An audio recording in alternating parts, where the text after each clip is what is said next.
I don't know. I think it's Wayne's World is 5, 4, 3.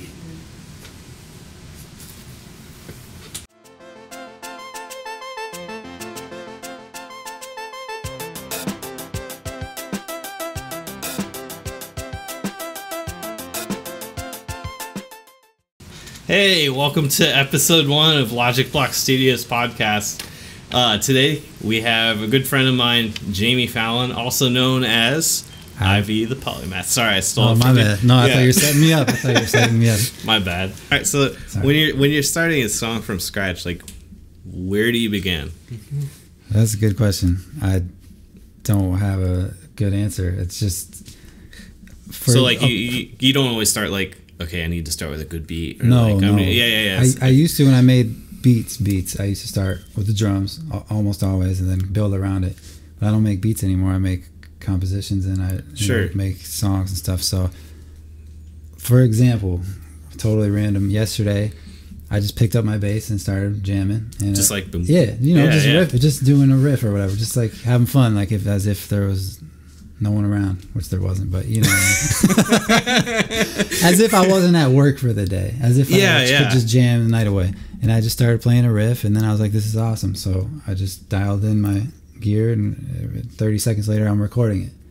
And just like that. And while I'm playing that, I'm like, shit, I could hear it. Sorry, I was like, I could hear a guitar now. I know I can, like, while I'm recording the other part, I can already hear, like, in your head, you just I can hear it. Yeah, exactly. So then as soon as the bass is recorded, I grab the guitar and switch up the settings if I need to, and then I'm laying that. And while that's coming down, I can hear the organ part or whatever's next, and I just go off with a spark. Right. So it sounds like everything is very stream of consciousness, just like whatever hits you at the moment. Yeah. And if it's not flowing, it's not flowing. That's what I mean. The example I just gave is amazing. It was awesome, but that doesn't happen all the time. Yeah. So for the times that, here, let me ask this first. Mm-hmm. So you do this full time, right? Yeah. Yeah. So how many days a week do you work? Well, I was doing 7 a week. Ooh. Yeah, and 12, sometimes longer days for a while. But now I'm taking my weekends off. Good. And thank you. And dude, because before, thank you. Before I was burning out, man, and I would have to take weeks off at a time because I would just be going too hard. So now I've structured it more where Monday through Friday is composition days. Weekends are for like family and whatever. Friends are doing just anything not music related. Mowing my lawn, just all that normal stuff. And sometimes I'll get in there and do a little mixing or whatever, but it's never like forced or anything.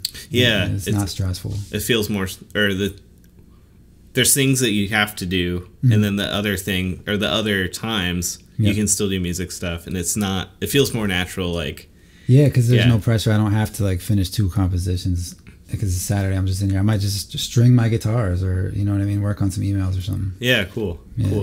So where I was going with that is, for all those times where it's not flowing and you're not there, like, man, I'm killing it. Yeah. And you have to sit down and say, I need to make something. Like, what do you do then?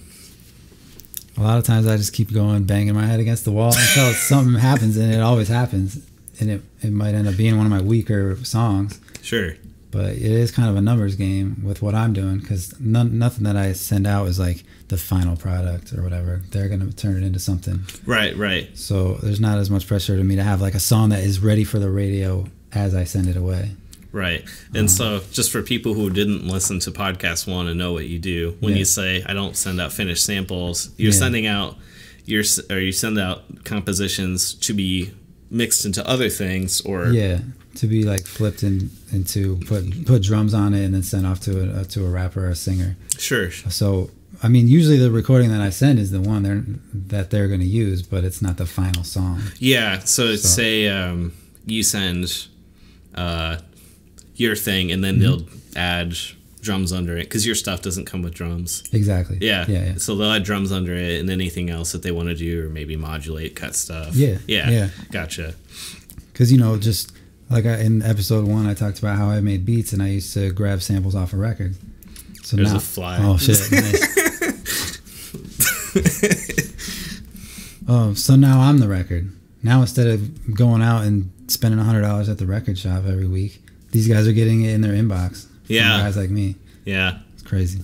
So. Which I did buy a bunch of records off you at one point.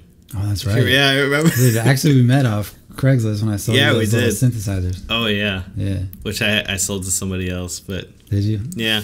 It hurts my feelings, man. I still have you in my phone as Alex Volkas. You know, from a friend of ours, he's still Victor from Purdue. I never put his real name in my phone. Oh, well. Oh, that's how all my Sorry, Victor. Hey, Victor. Yes. Anyway. Oh, yeah. So. Yeah, so... and when you say... going back to... banging your head against the wall to make something work. When you say just banging your head against the wall, like, does that mean trying different instruments? It can, yeah. If I might give up on the bass and pick up a synth or a keyboard or something, and sometimes I might just put something else on and then try to get inspired, but that's more rare. So, do you ever try, or because I've been to your place, you have a bunch of keyboards laying around. Does playing with settings help, or? Oh yeah, a lot of time when I was into synthesis heavy, a lot of time was like tweaking parameters and stuff. Yeah. Which killed my productivity and made it not much fun. Yeah. You know what I mean? But yeah, that's definitely a thing. It's just because that's what inspires me a lot of the time is the texture of the tone. Yeah, so the bass, when I had the bass plugged in on that cool example I told you about, I had certain settings, certain pedals, certain echoes and stuff that really made me you know how it is as a musician. Yeah, so that stuff is important. Yeah, sometimes just like engaging the right thing, you're like, or oh gosh, you know, like the delay feedback is like, man, I want to play that U2 song again. Because that's the first thing I think of. But luckily, that a lot of people have used that, and it's in a ton of songs now. Like that kind of style of guitar delay. Yeah. But you could use not necessarily that specific thing, but certain tones just immediately make you think of something or a vibe or. Yeah, I mean that's kind of, and that's what almost all my stuff is inspired by now. That I'm super into like coloration and gear and stuff is like the tone. Yeah. And that tone just makes you want to make whatever it just leads you down a path. Yeah, definitely see that. Yeah.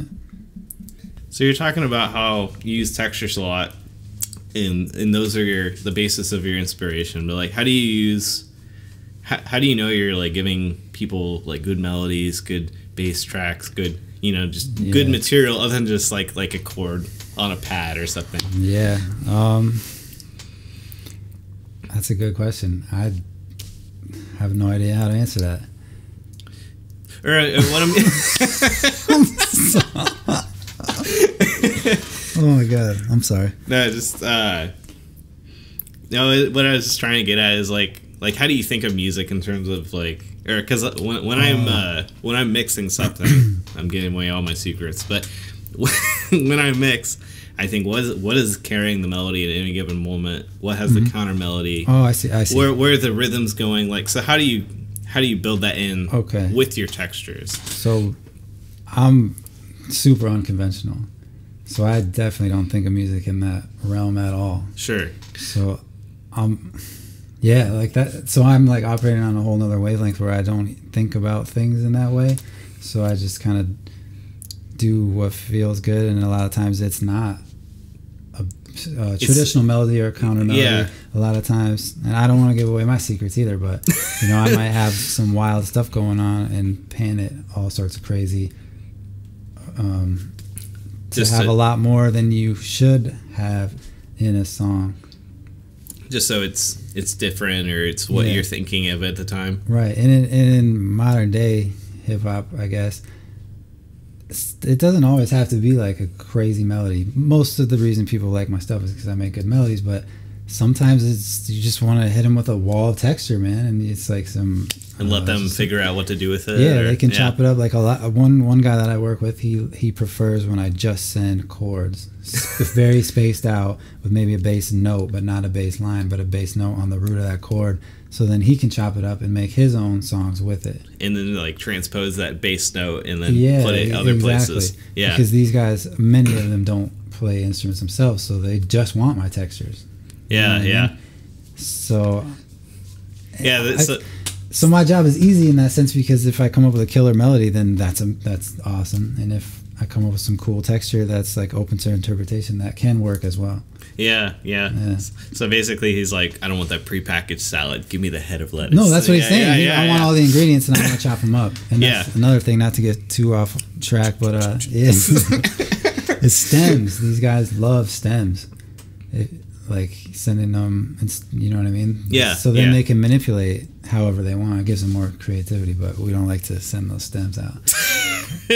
Sure. Without a contract or agreement first. Yeah. And for everyone listening at home who doesn't know what stems are, like, what does that mean? Yeah, so stems are the individual components of a song. The bass line, each individual track out, is their own file. Track out. Yeah. So. Yeah. Cool. Yep. Cool.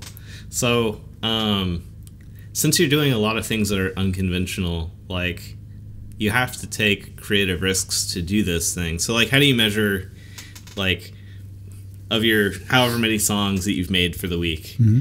Like, these three are, like, pretty standard. I bet people will like these. But I'm going to try some, like, out-of-the-ball stuff. So, like, how do you measure the taking risks versus, like, because you don't want a week where everything sucks, right? Right, yeah. You don't want to, like, you want to have some stuff that you know is going to hit on some level. And then you can try stuff with other songs, like you said. But I think it's just all about exploring everything. And some weeks I will have a pack that's just straight up out there, and then some weeks it'll just be like all traditional type of melodies. What you expect. Yeah. But just on the concept of creative risk in general, I think it's super important.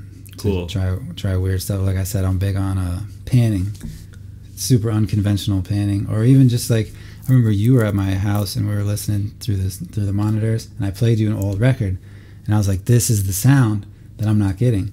And you pointed out, like, hey, the organ's all the way over here. Oh. And this is all the way over there. Because that's what happened, right? When stereo first came around back in the day. They were just going wild. Well, back in the day, they didn't have potentiometers. Like, for, like, I want it this much to one side. It's like some of the old consoles were just like left, center, right. Really? I didn't know that. Yeah, that's cool, man. So, like, if you listen to some of the super early Beatles stuff, like, there's an engineering joke amongst other engineers. It's like, you never pan drums unless you're the Beatles. Yeah, okay. Yeah, because like, if you listen, I couldn't pick out exactly which one, but there are some songs out there where it's like drums hard, one way. It's good. I don't know. I couldn't pick it out, but stuff's like hard panned. Yeah, and that's why. That's actually kind of common in some of the old jazz recordings that aren't in mono. Yeah, like the old early stereo jazz recordings. I dig it. Yeah, but not everybody does. Now watch that. Just for saying that, someone in the comments is going to be like, "Whoa, this particular one." I mean, but those people, and not to diss anybody, but those are the people that I don't want to work with. You know what I mean? You don't want to work with the commenters. I don't want to work with that guy who's like, you're not doing it right, or like, you're using that wrong, or like, that sucks, man. I've spent a lot of time over the last year to learn all the rules, and I'm having the most fun and making my best stuff ever by breaking them. Yeah. So I think I wish more people would. There's a really good Bruce Sweden story about, and for those of you who don't know who he is, he mixed. Most famously known for mixing Thriller, Michael Jackson's Thriller. Wow. He's done all kinds of stuff. I think he has a book out too. I should read it, but I don't have it yet. Sorry, Bruce. But anyway, he had this story in one of his talks one time about, I think he was doing some sort of, it was either like a jazz or like a full band. And misremembering parts of it, but essentially, there was a horn part that he needed to capture better, and I don't remember if he had limited mics or whatever, but he put the guy in a corner and then put a mic in a way he thought would capture the guy very well, even though the guy was like really far off. Right.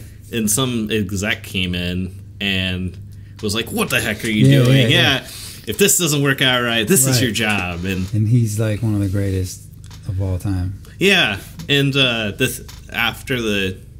it ended up working out for him, and it turned out cool. Yeah. But he said, I was more scared of, I'm paraphrasing, of course, someone out there is going to rip me apart for this. Hey, man, don't think about the haters, man. But paraphrasing, he said the thought of that's not how it's done was more scary than saying if this doesn't work, your job's done. Just like saying there is no rules. You should try a bunch of stuff. And if it doesn't work, then like it doesn't work, and you know not to try it again. I mean, of course, his budget, Oh yeah, that's a lot bigger than mine. Way different time. So he's got a different kind of pressure.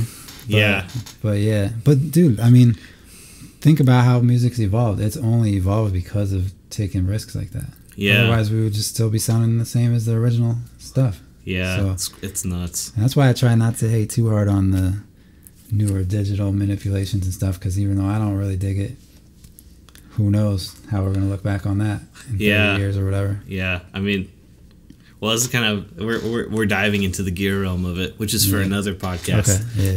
But I do agree, like, our gear helps push us forward in how we use it. So if someone were to come up to you and say, hey man, I'm really struggling to be creative. I feel like I get distracted. I can spend hours and nothing comes of it. Yeah. Like first of all, does this sound like you at any point or in any given day? Do you ever? Never? Always on point? No, not always on point. I'll make some straight up garbage for sure. But never, I just never feel like it's like I'm not creative or whatever. Sure. But I'm not trying to be that guy. I'm just saying I always make something, but sometimes it sucks. Sure. Yeah. But say someone comes up to you and says, "What are ways I can help myself be creative?" Like I use a timer when I mix. Do you ever do something like that, or what are other tricks or things that you've tried? I tried the timer and it failed for me because I kept resetting it because I was like, no, I'm gonna get this. It's like a snooze at some point. Exactly. It was a big failure. I know some people that really kill it with the timer, but that's not me. Okay. Can I say one more thing? Yeah. No phones in the studio. No phones in the studio. And no extra people. Yeah. If you're not serving a serious function, then you shouldn't be there. Like. Or no girlfriends. No extra, nothing. As much as we love our girlfriends. Yeah, or my beautiful wife. Oh, I'm sorry. Sorry, T. But yeah, just minimize distractions. Yeah. Keep that stuff out. Yeah, so that's good. Just out of curiosity, what were you setting your timer to? Like an hour? I tried 5 minutes, which was obviously stupid. 5 minutes? And I tried 15, because I read somebody else had success with 5. That's crazy. Yeah. Dude, I should try a 5-minute mix. You should, man. I couldn't even label stuff fast. Yeah, with mixing, I'm sure it's way different. Yeah. Gosh, I'm curious though. Maybe once everything's laid out, I'll try a 5-minute. Dude, it's not gonna hurt. Oh, it'd be terrible. Yeah, I'd like to hear that. Yeah, so I'd be curious if you were to try like an hour or something, or like have very clear goals for. In 1 hour, I will have this many instruments, or like something. Like make it really clear what you're trying to do. Oh, I've tried similar systems to that, and it failed for me. Because, dude, I just can't work off any kind of systems. Interesting. I can't do it. Do you have like a spur of the moment? Sure. Do you have you say you work Monday through Friday now. Like, is it just whenever you feel like start working, or? Yeah. Oh yeah. I just wake up when I wake up, and then I make sure I get 2 songs done that day. Cool. If it takes me 12 hours. It takes me 3 hours. It doesn't matter. And then I'm out doing whatever. Cool. Yeah. That's like the opposite of what I try to do with like my time is. Yeah. I must do this, and I admit I'm not the best at it. But at least like the mindset of it is I have this much time before I have to start doing something else. And that I feel like that boxes me in, and then I'm like, well, if this song doesn't get to where I want it to be, but the next thing's on the way, I have to stop, and then I feel like I don't do my best work. Yeah. And I'm stressed out. And then the whole thing, and then I just tear up the whole sheet of paper, and I'm like, screw the system. So, but I think that's a sound way of doing things. It just sure it doesn't work for me. The moral of the story is you need to find something that works for you and whatever you're producing. Absolutely. And if it's not working out, try out new things. So do you have any last words or anything else we should leave with our listeners? turn the phone off and just try to get as weird as possible. Don't follow any rules. Sounds good. Well, thanks for being here. See you next time. Thanks for having me. Yeah.